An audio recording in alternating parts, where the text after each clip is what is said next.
I sat in the hospital waiting room for 11 hours before I realized no one was coming.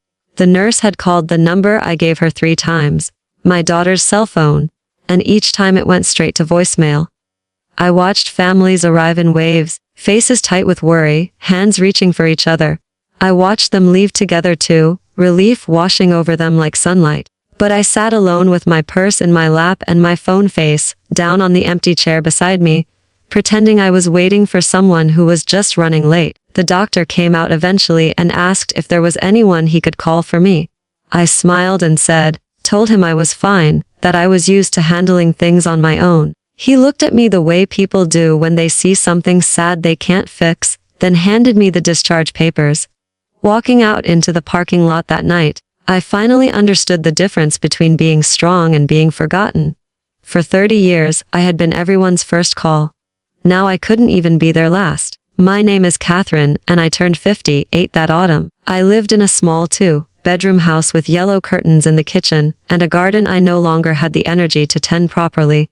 The roses had grown wild, climbing over the fence in a way that looked beautiful from a distance but messy up close.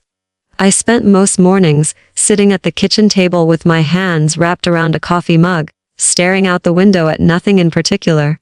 The house felt bigger than it used to, even though nothing about its size had changed. It was the emptiness that made it feel that way. Rooms that once held laughter and arguments, and the smell of dinner cooking now just held silence and the faint hum of the refrigerator. I kept the television on sometimes just to fill the space with voices, even if I wasn't watching. I had worked as a nurse for 32 years before I retired.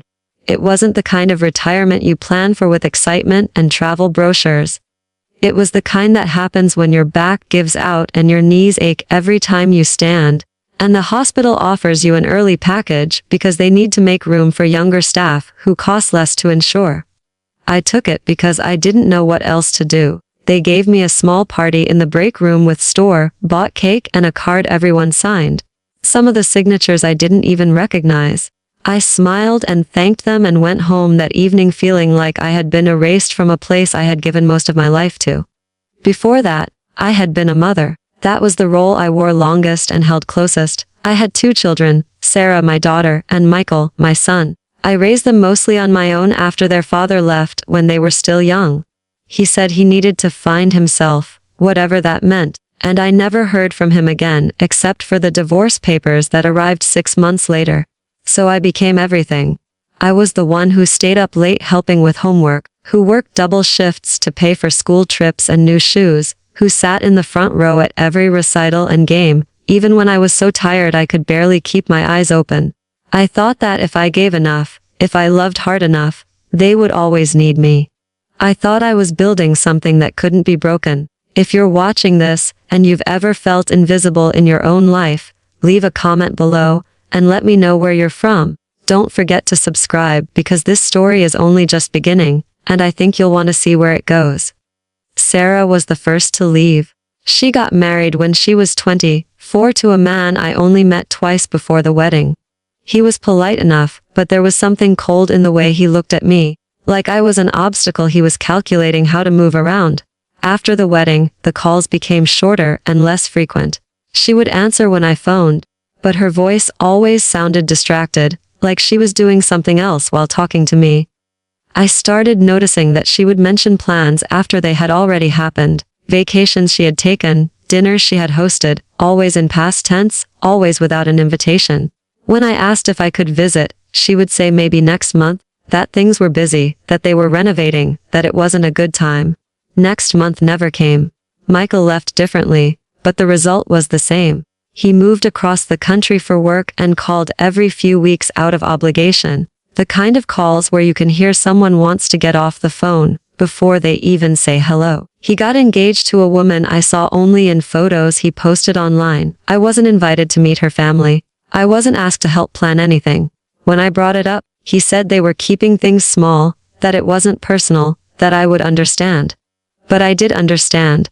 I understood that I had become the relative you include out of duty, not love, the one you talk about in past tense when people ask about your childhood, a footnote in someone else's story. The years after they left were the hardest to describe because nothing dramatic happened. There were no fights, no slammed doors, no final conversations. There was just slow, quiet disappearance. Birthdays acknowledged with text messages. Holidays spent alone with too much food I had cooked out of habit. I would set the table for one, and then sit there feeling foolish, staring at the empty chairs and wondering when I had become so easy to forget. I started saying no when people invited me places because I was tired of being the only one without stories to tell about my family, tired of smiling and nodding when others complained about how often their kids called. I filled my days with routines that gave me the illusion of purpose. I would wake at 6 even though I had nowhere to be. I would make breakfast and eat it slowly, washing each dish by hand even though I had a dishwasher. I would go for walks around the neighborhood, nodding at people I didn't know, pretending I had somewhere important to go. I volunteered at the library for a while, shelving books and helping people find things. It felt good to be useful, even in small ways. But eventually even that became a reminder of how much time I had, and how little it seemed to matter to anyone.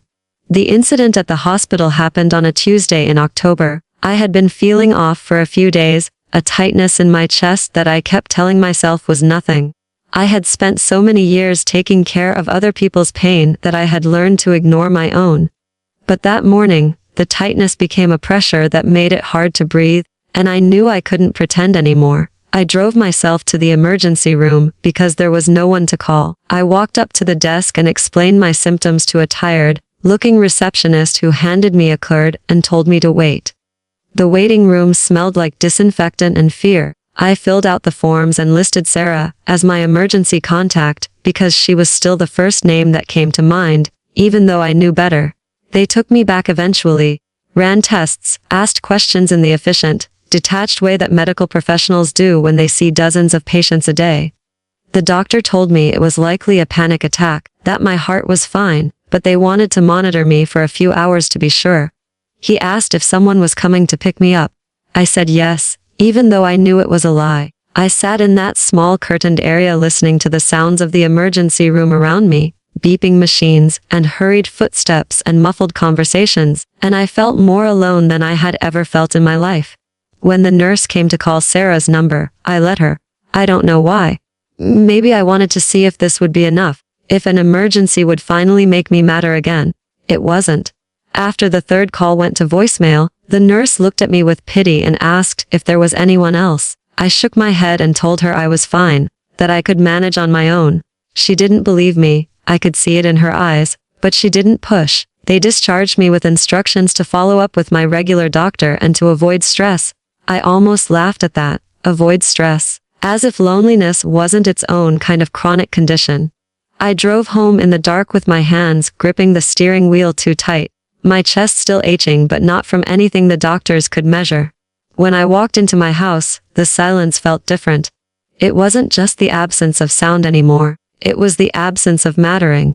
I sat down at the kitchen table without turning on the lights and cried in a way I hadn't let myself cry in years. I cried for the version of me who believed that love and sacrifice were enough. I cried for the mother I had been, the one who thought she was building a foundation that couldn't crumble. And I cried because I realized I had spent so long being needed that I had forgotten how to need myself. The next morning, I woke up with swollen eyes and a clarity I didn't expect. I made coffee and sat in my usual spot, but instead of staring out the window at nothing, I started making a list. Not a to-do list, but a list of things I had let go of over the years. Things I used to enjoy before I became someone whose entire identity was wrapped up in taking care of others. I used to paint. I used to read books that had nothing to do with self-help or parenting. I used to take long drives just to see where the road would take me. I had put all of that aside, because there was always someone who needed something more than I needed those small moments of joy. I decided that if no one was going to come looking for me, I would stop waiting to be found. It started small. I went to the art supply store and bought a set of watercolors and some paper. I felt silly standing in the aisle, like I was pretending to be someone I wasn't anymore, but I bought them anyway. I set them up on the kitchen table that afternoon and just stared at the blank page for a long time. My hands felt clumsy, uncertain. The first few attempts were terrible, colors bleeding into each other in ways I didn't intend, shapes that looked nothing like what I had pictured. But there was something soothing about it, the act of creating something that didn't have to be perfect or useful, or for anyone but me. I started painting every morning after coffee, flowers mostly, because they were familiar and forgiving. I painted the wild roses from my garden, the ones I had let grow out of control. I painted them the way they actually looked, messy and beautiful and alive in their own way. Some days the paintings turned out better than others, but it didn't matter. What mattered was that I had something to do with my hands that wasn't cleaning or cooking or waiting. I also started walking farther than just around the block. I would drive to trails I had never explored and spend hours walking through trees and along rivers, listening to the sound of water moving over rocks and birds calling to each other in languages I didn't understand. I bought a cheap camera and started taking pictures of things that caught my eye. Patterns in tree bark, light filtering through leaves, an old bench someone had carved initials into decades ago. I wasn't good at photography, but that wasn't the point. The point was noticing things, being present in my own life instead of just passing through it. I joined a local community center that offered classes for seniors. I hated that word, senior, but I went anyway. I took a pottery class where I made lopsided bowls and mugs that leaked. I took a cooking class where I learned to make dishes from countries I had never visited. I met people who didn't know me as someone's mother or someone's ex-wife. They just knew me as Catherine, the woman who always sat in the back and asked thoughtful questions. Some of them became friends in that casual way where you see each other once a week and share small pieces of your lives without expecting anything in return. Months passed. The seasons changed. My garden, which I had been neglecting for years, started to bother me not because it looked bad, but because I realized I missed working in it. I spent a weekend pulling weeds and trimming back the roses, cutting away the dead branches and shaping what was left into something intentional. My back ached and my hands were covered in small cuts, but when I stepped back and looked at what I had done, I felt something I hadn't felt in a long time. Pride, not in someone else's accomplishment but in my own. I started writing too. Nothing I intended to show anyone, just thoughts and memories I needed to get out of my head. I wrote about my children, not with anger but with honesty. I wrote about the mother I had been, and the ways I had lost myself in that role. I wrote about my marriage, and how I had stayed long past when I should have left, because I was afraid of being alone. The irony wasn't lost on me that I had ended up alone anyway, but writing it all down helped me see patterns I had been too close to notice while living through them. I saw how I had taught my children that I would always be there, no matter what, and in doing so, I had taught them they didn't need to show up for me. I saw how I had made myself small and invisible so that everyone else could be comfortable. And I saw that I could choose differently now. One afternoon in early spring, almost a year after the hospital incident, my phone rang. It was Sarah. I stared at her name on the screen for a few seconds before answering, my heart doing that old familiar of hope mixed with dread. She sounded nervous, her voice tight in a way that meant she had rehearsed what she was going to say. She told me she was pregnant. That she was scared. That she had been thinking about me more lately, about how hard it must have been to raise 2 kids mostly alone. She didn't apologize exactly, but there was something in her voice that sounded like the beginning of understanding. She asked if I would come visit, if I would help her get ready for the baby. I didn't answer right away. Part of me wanted to say yes immediately, to drop everything and drive to her house and be the mother I had always been. But another part of me, the part that had grown stronger over the past year, hesitated. I thought about all the times I had rearranged my life to fit into the corners of theirs. I thought about the hospital waiting room and the 11 hours I had sat alone. I thought about the woman I had been becoming, the one who painted and walked in the woods and had friends who valued her time. I told her I would think about it. I could hear the surprise in her silence. Sarah was used to me saying yes, used to me being available and eager and grateful for any crumb of attention, but I wasn't that person anymore, or at least I was trying not to be. I told her I would call her back in a few days, and then I hung up before she could respond. I spent those days thinking, not about whether I loved my daughter, because that was never in question, but about what kind of relationship I wanted to have with her moving forward. I realized that if I went back to being the person who gave everything and expected nothing, we would fall into the same patterns. She would take what she needed and disappear again when things got easier. And I would resent her for it, even if I never said so out loud. When I called her back, I said yes, but with conditions. I would come visit, but not to stay indefinitely. I would help, but not at the expense of my own life and the routines I had built. I would be a grandmother, but I wouldn't be a solution to every problem or a backup plan when things got hard. I said these things gently but firmly, and I could tell she didn't know how to respond. She agreed, though I wasn't sure if she really understood what I was saying, or if she was just trying to get what she wanted. The visit was strange. Sarah's house was beautiful, decorated in a way that spoke of comfort and money, and a life very different from the one I had given her as a child. Her husband was warmer than I remembered, though I wondered if that was because they needed something from me now. We spent a few days together, sorting through baby clothes and setting up a nursery. Sarah asked me questions about what it was like when she was born, what I had been afraid of, how I had managed.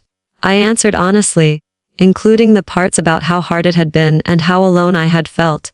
There was a moment, late one evening after her husband had gone to bed, when Sarah sat down next to me on the couch and said she was sorry. Not for anything specific, just sorry. I could see that she meant it, even if she didn't fully understand what she was apologizing for. I told her I forgave her, which was true, but I also told her that forgiveness didn't mean going back to the way things were. She nodded, tears in her eyes, and for the first time in years, I felt like I was talking to my daughter, and not a stranger who looked like her. I went home after a week. Sarah cried when I left, asked me to stay longer, but I said no. I had a pottery class I didn't want to miss and a painting I was in the middle of. I could see she was hurt, maybe even confused by my refusal, but I also saw something else. Respect, a recognition that I had become someone with my own life, my own priorities, my own worth beyond what I could do for her. Michael called a few weeks later. Sarah had told him about my visit, about the conversations we had. He asked if he could come see me, said he wanted to talk. I agreed, curious but cautious. When he arrived, he looked older than I remembered, tired in a way that had nothing to do with lack of sleep. We sat in my garden, which was blooming now with early spring flowers I had planted. He told me about his marriage, how it was struggling, how he realized he had been making the same mistakes he watched his father make. He told me he had taken me for granted, assumed I would always be there, and only now understood what that must have cost me. I listened without trying to fix anything. That was new for me. Sitting with someone's pain, without immediately trying to solve it. I told him I appreciated his honesty, but that what he did with that realization was up to him. I couldn't carry his guilt or his regret. I had enough of my own. He nodded and we sat in silence for a while, watching bees move from flower to flower, doing the work they were meant to do without needing anyone's approval. Things didn't magically get better. Sarah still forgot to call sometimes. Michael still kept parts of his life separate from me. But there was a shift, subtle but real. They started asking about my life instead of just updating me on theirs. They noticed when I mentioned going to art shows or taking weekend trips with friends from the community center. They seemed genuinely interested, or at least they pretended well enough that it felt like progress. The baby came in late summer, a girl named Emma. Sarah asked me to be there for the birth and I went. I held my granddaughter for the first time in a hospital room that smelled like the one I had been in a year before, but everything felt different now. I wasn't there because I had nowhere else to be. I was there because I chose to be, because I wanted to be, because it mattered to me. Sarah looked at me holding Emma and said thank you. Not just for being there, but for everything. For teaching her what strength looked like, even when she hadn't been paying attention. I visit once a month now. I stay for a few days, help with the baby, cook meals, offer advice when asked. But I also leave when I plan to leave. I don't cancel my classes or postpone my life. Sarah has learned to respect that, and in respecting it, we've found a better way of being mother and daughter. Not the way I imagined when she was young and needed me for everything, but a way that allows us both to be whole people. My house doesn't feel too big anymore. I've filled it with my own things, my own interests, my own life. The kitchen table is usually covered with art supplies or books or photos I'm organizing. The garden blooms in cycles I've learned to anticipate and nurture. I still have moments of loneliness, but they don't consume me the way they used to. Loneliness is just one feeling among many now, not the defining feature of my existence. I've learned that being strong doesn't mean never needing anyone. It means knowing the difference between being needed and being valued. It means understanding that love without reciprocity isn't sustainable, no matter how much you give. It means recognizing that sometimes the people we love most have to see us walk away before they understand we're worth walking toward. I sit in my garden sometimes in the early mornings, coffee in hand, watching the sun come up over the roses I've tended back to health.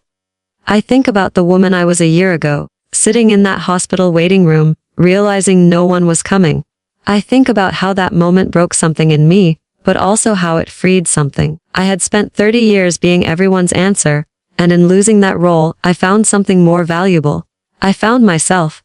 Not the self I was before I became a mother or a wife, because you can't go back to who you were. But a new self, one that carries all those experiences and learns from them without being defined by them. I'm 59 now. My back still aches when it rains. My hands are marked with age spots and small scars from garden work. My hair has more gray than brown. But when I look in the mirror, I see someone I recognize, someone I respect, someone who learned that taking care of yourself isn't selfish, it's necessary. It's what allows you to show up for others in ways that are healthy and sustainable and real. The story doesn't have a perfect ending because life doesn't work that way. My children and I are still learning how to be in each other's lives. There are still moments of disappointment and misunderstanding.